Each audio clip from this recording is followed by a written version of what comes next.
नमस्कार दोस्तों, स्वागत है आपका एचपी एग्जाम में। तो आज मैं डिस्कस करूंगा जनरल साइंस के इंपॉर्टेंट क्वेश्चन। अगर आपने पार्ट 1 नहीं देखा तो पार्ट 1 का जो लिंक है वो डिस्क्रिप्शन में मैं आपको दे दूंगा, ठीक है। वो आप वहां पे जाके आप देख सकते हैं, ठीक है। अगर आप मेरे साथ नहीं जुड़े हैं तो चैनल को सब्सक्राइब करिए। अगर आपको ये मेरा प्रैक्टिस सेट है जो अगर अच्छा लगता है तो लाइक करिए ज़्यादा से ज़्यादा, ठीक है। और अगर आपको किसी क्वेश्चन में डाउट रहता है तो आप कमेंट बॉक्स में ज़रूर बताइएगा, ठीक है। अगर मैं कहीं गलती करता हूँ तो आप ज़रूर बोलिएगा, क्योंकि learning is never ending process, सीखता मैं भी हूँ, ठीक है। अगर आपको study material with explanation and practice set की नीड है तो आप व्हाट्सएप नंबर पे कांटेक्ट कर सकते हैं, जिसके रिगार्डिंग आपको सारी इन्फॉर्मेशन वहाँ पे मिल जाएगी, ठीक है। व्हाट्सएप नंबर मैं डिस्क्रिप्शन में डाल दूंगा, ठीक है। वहाँ से आप व्हाट्सएप पे मैसेज कर सकते हैं। तो चलिए शुरुआत करते हैं। फर्स्ट क्वेश्चन है हमारा, क्वेश्चन नंबर 52। जब किसी पत्थर को चांद की सतह से पृथ्वी पर लाया जाता है, ठीक है। तो जब किसी ऑब्जेक्ट को चांद की सतह से धरती पर लाया जाता है तो उसका द्रव्यमान बढ़ जाता है, ठीक है। उसका जो भार बढ़ जाएगा परंतु द्रव्यमान नहीं, ठीक है। भार और द्रव्यमान दोनों बढ़ जाएगा, ठीक है। ना द्रव्यमान बढ़ेगा ना भार बढ़ेगा, ठीक है। ऑप्शन में से बताइए कौन सा इसका राइट हो जाएगा। The time is over. Option B is the right answer, ठीक है। उसका भार बढ़ जाएगा परंतु द्रव्यमान नहीं बढ़ेगा, ठीक है। उसका भार बढ़ जाएगा, द्रव्यमान नहीं बढ़ेगा, ठीक है। Option is B is the right answer. चलिए नेक्स्ट क्वेश्चन की तरफ चलते हैं। नेक्स्ट क्वेश्चन क्या कह रहा है कि किसी लिफ्ट में बैठे हुए व्यक्ति को अपना भार कब अधिक महसूस होता है, ठीक है। आप लिफ्ट में जाते होंगे तो कब आपको अपना जो वेट है वो ज्यादा लगता है, ठीक है। Option on the screen.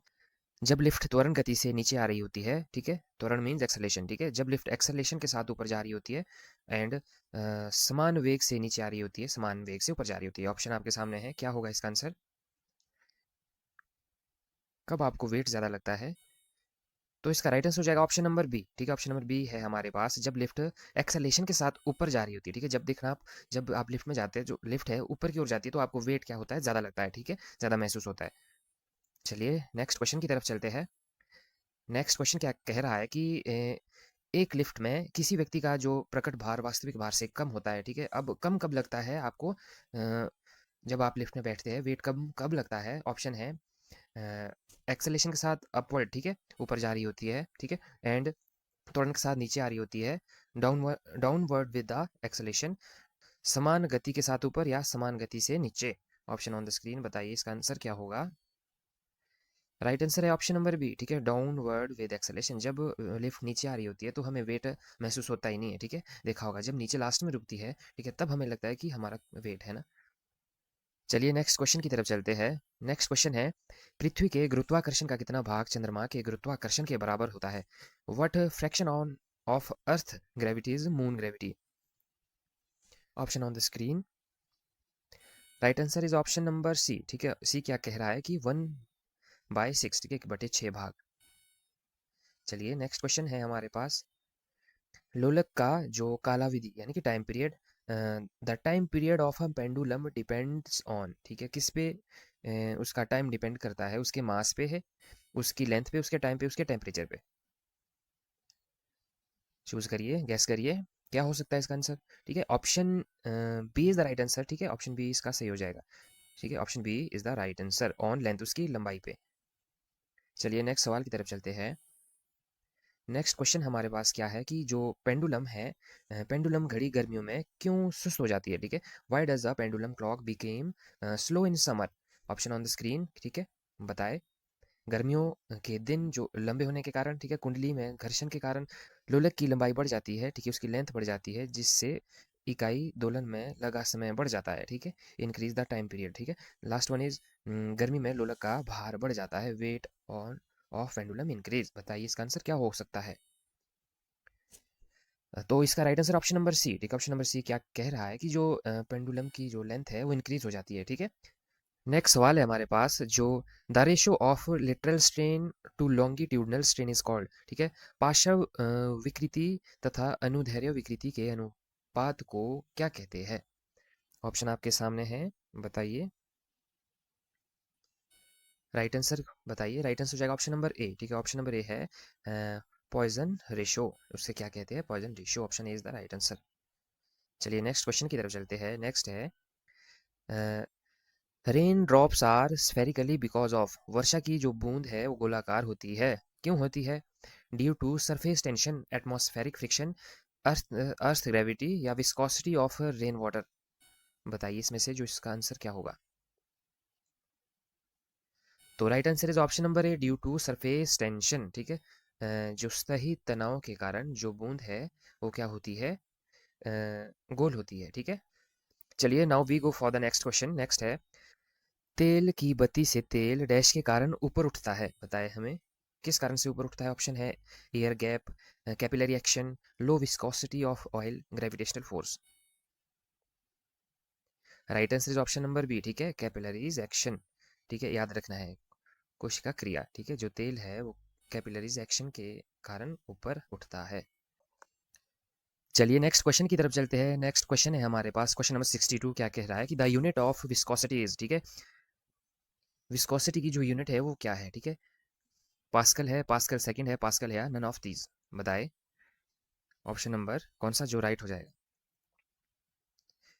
The right answer is option number B. ठीक है, पास्कल सेकंड। ठीक है, the unit of viscosity is pascal second, याद रखना है। ठीक है, चलिए नेक्स्ट क्वेश्चन की तरफ चलते हैं। Next question is the mechanical equivalent of heat was determined bye.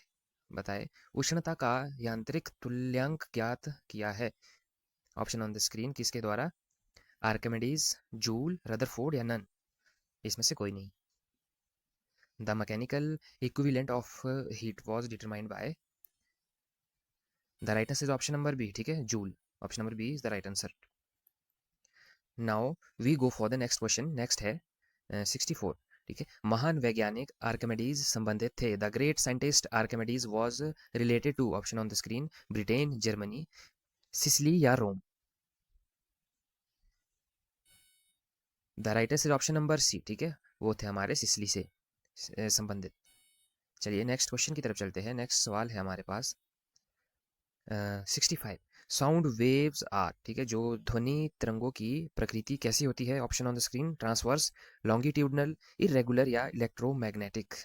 बताए हमें कौन सा इसमें से राइट हो जाएगा। हिंदी में भी दिया है, ठीक है, आप पढ़ सकते हैं।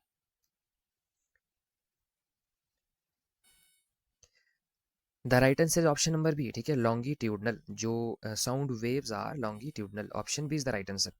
ऑप्शन बी इसका सही हो जाएगा, याद रखना है। Now we go for the next question.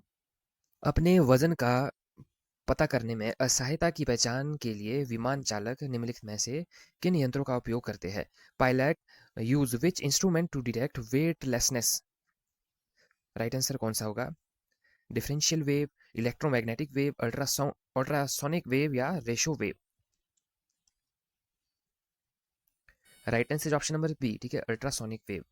Ultrasonic wave is the right answer. चलिए नेक्स्ट क्वेश्चन की तरफ चलते हैं। Next question is 67। Ultrasonic wave have frequency. कितनी फ्रीक्वेंसी होती है हमारे अल्ट्रासोनिक वेव्स के पास। बताए। The right answer is option number B. ठीक है, 20,000 हर्ट्ज से अधिक।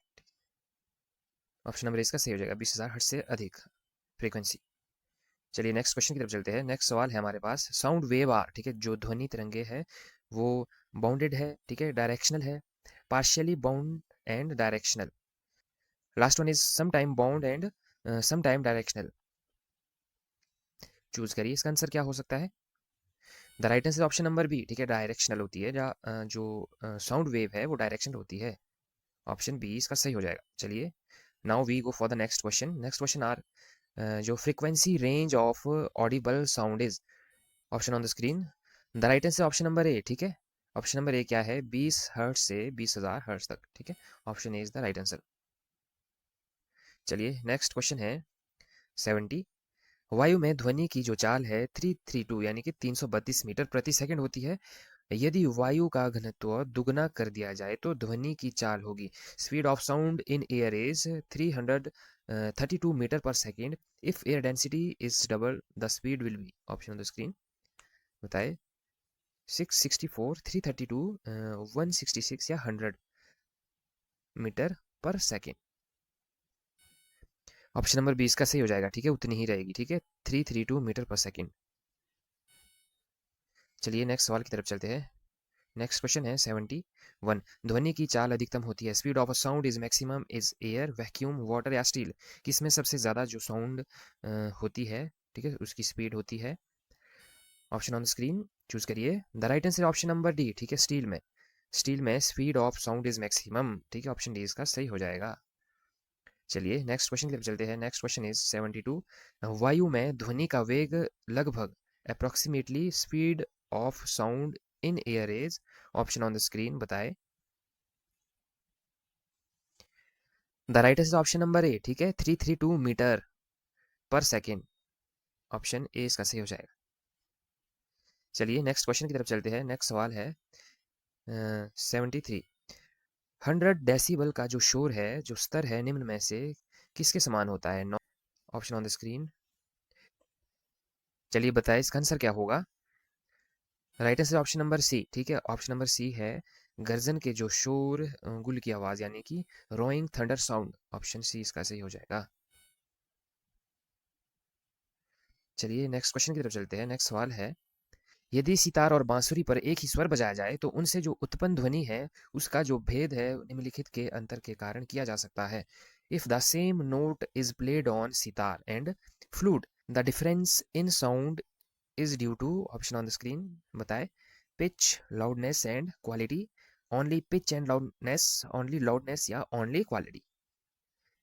The right answer option number B, ठीक है, ऑप्शन नंबर बी इसका सही हो जाएगा, only pitch and loudness, option B इसका सही हो जाएगा, यानी कि केवल तारत्व एंड प्रबलता। नेक्स्ट सवाल है हमारा, ठीक है, डेसिबल इकाई का प्रयोग किया जाता है speed of light, intensity of heat, intensity of sound, frequency of ratio wave, बताइए इसमें से कौन सा आंसर सही हो जाएगा।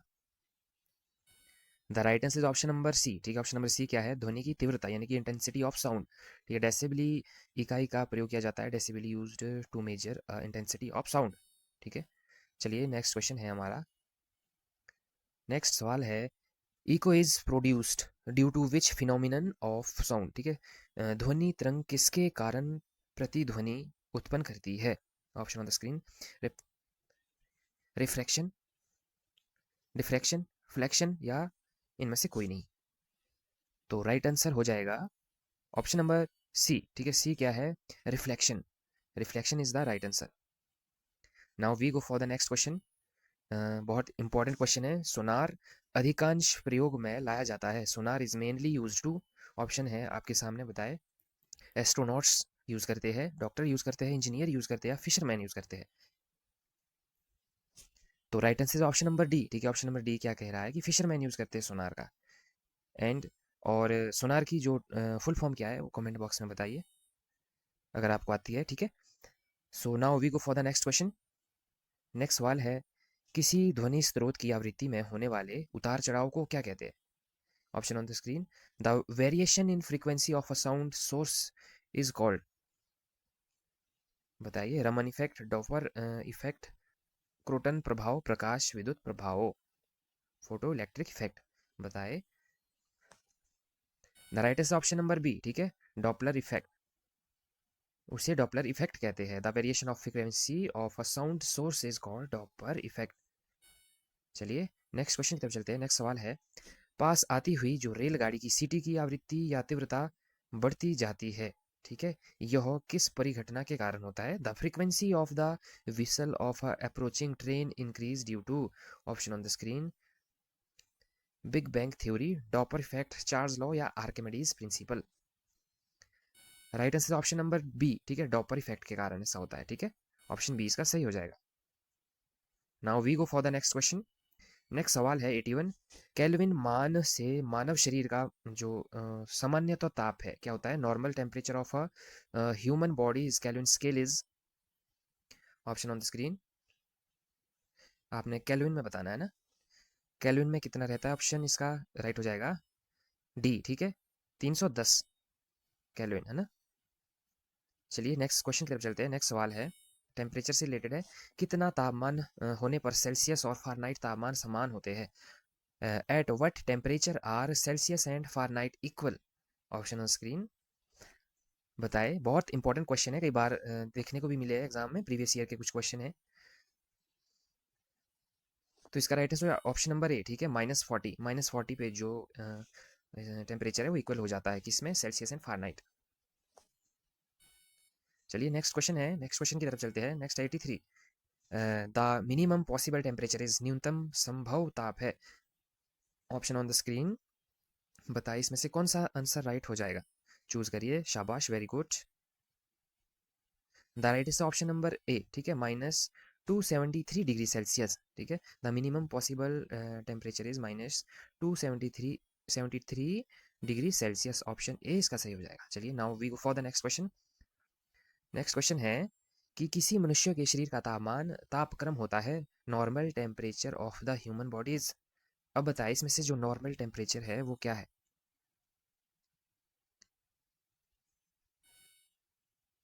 ठीक है, ऑप्शन ए इसका सही है, फ़ारेनहाइट में ऑप्शन ए ही राइट है, ठीक है। सेल्सियस में 98 डिग्री सेल्सियस नहीं होता है ना, तो ऑप्शन ए इसका सही हो जाएगा, ठीक है। 98 फ़ारेनहाइट, 98 फ़ारेनहाइट, ऑप्शन ए इसका सही हो जाएगा, ठीक है। चलिए नेक्स्ट क्वेश्चन की तरफ चलते हैं। नेक्स्ट सवाल है हमारा टेम्परेचर से ही।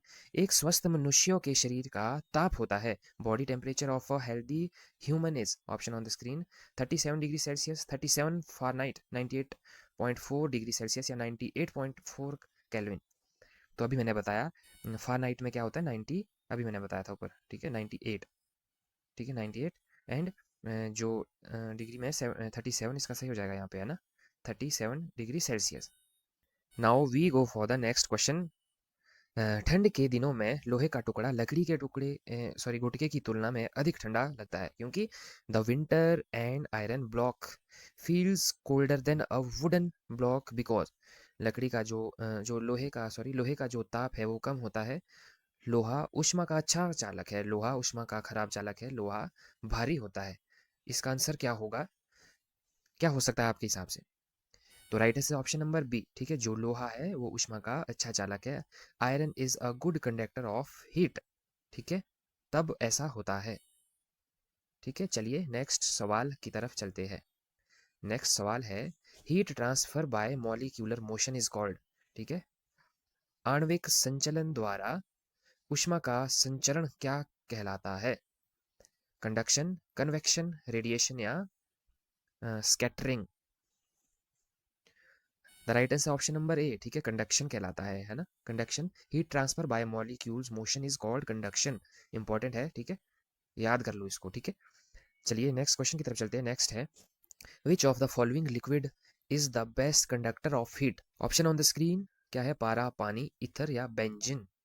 शाबाश, वेरी गुड, चूज करिए। So right answer option number A, ठीक है, इसका आंसर होगा पारा, ऑप्शन ए इसका सही हो जाएगा। चलिए नेक्स्ट क्वेश्चन की तरफ चलते हैं। नेक्स्ट सवाल है हमारा, क्वेश्चन नंबर 90। क्या कह रहा है कि in summer we are advised to wear cotton cloth because, हमें ग्रीष्म काल में हमें सूती वस्त्र धारण करने की सलाह दी जाती है, तो क्यों दी जाती है। वे सस्ते होते हैं, ठीक है, ये तो आंसर ही नहीं है, ठीक है, उसे रंगा भी जा सकता है, ये तो कोई लॉजिक ही नहीं बना, ठीक है। यह एक परंपरा है, परंपरा की तो बात ही नहीं हो रही, ठीक है। ऑप्शन बचा एक सी, ठीक है, सी इसका सही हो जाएगा, है ना। चलिए नेक्स्ट क्वेश्चन की तरफ चलते हैं।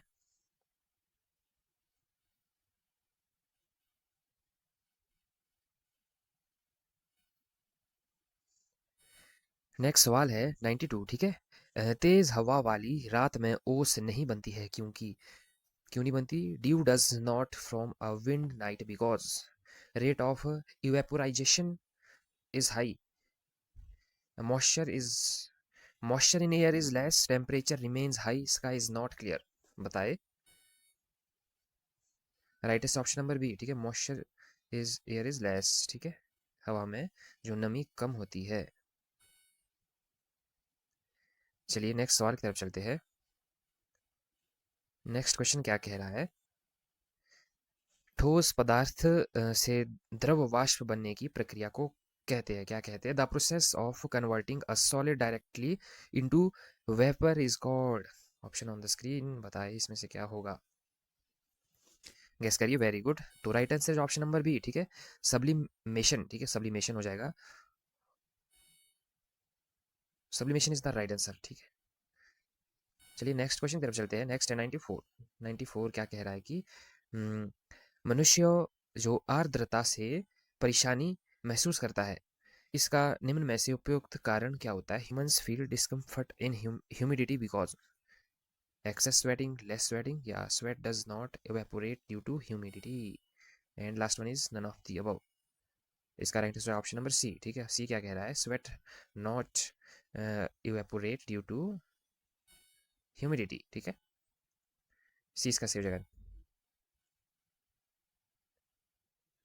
किसी द्रव का उसके क्वथनांक से पूर्व उसके वाष्प में बदलने की प्रक्रिया को कहते हैं, क्या कहते हैं?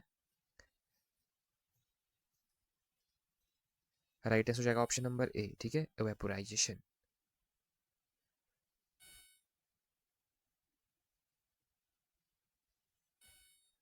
चलिए नेक्स्ट क्वेश्चन की तरफ चलते हैं। नेक्स्ट है 96। पहाड़ों पर पानी निम्नलिखित तापमान पर उबलने लगता है। 100 डिग्री सेल्सियस से कम, 100 डिग्री से अधिक, 100 डिग्री सेल्सियस में से कोई नहीं। अब बताए क्या इसका आंसर होगा? Right answer option number A, ठीक है, 100 डिग्री सेल्सियस से कम। चलिए नेक्स्ट क्वेश्चन की तरफ चलते हैं। नेक्स्ट है भाप से हाथ अधिक जलता है किसकी अपेक्षा? उबलते हुए पानी से ज़्यादा जो हाथ है वो स्टीम से जलता है। क्यों जलता है? Option on the screen. Steam has latent heat, steam has more kinetic energy, steam has more heat content, या भाप हल्की होती है। Right answer option number C, ठीक है, सी है, steam has more heat content. Option C इसका सही हो जाएगा। चलिए नेक्स्ट सवाल की तरफ चलते हैं। नेक्स्ट है 98। The first law of thermodynamics confirm. Thermodynamics का फर्स्ट लॉ क्या है?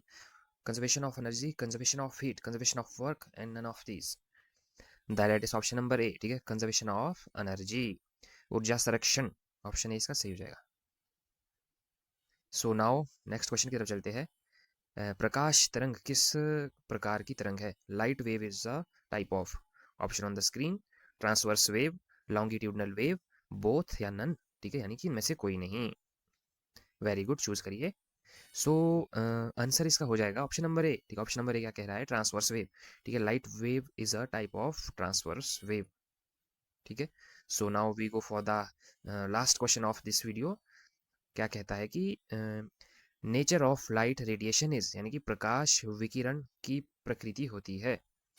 ऑप्शन है wave nature, particle nature, both wave and particle nature, या नाइदर वेव नॉर पार्टिकल, यानी कि ना कण के ना तरंग के समान, ठीक है। Right is option number C, ठीक है, both wave and particle nature. Option C इसका सही हो जाएगा। Nature of light radiation is both wave and particle nature. So that's all. अगर आपको ये मॉक टेस्ट प्रैक्टिस सेट अच्छा लगा, मेरे द्वारा बनाया गया, तो लाइक करिए प्लीज़, ठीक है। अगर किसी क्वेश्चन में प्रॉब्लम है, डाउट है, कुछ भी है, कोई भी इशू है, तो कमेंट बॉक्स में ज़रूर बताइए, ठीक है। So thank you.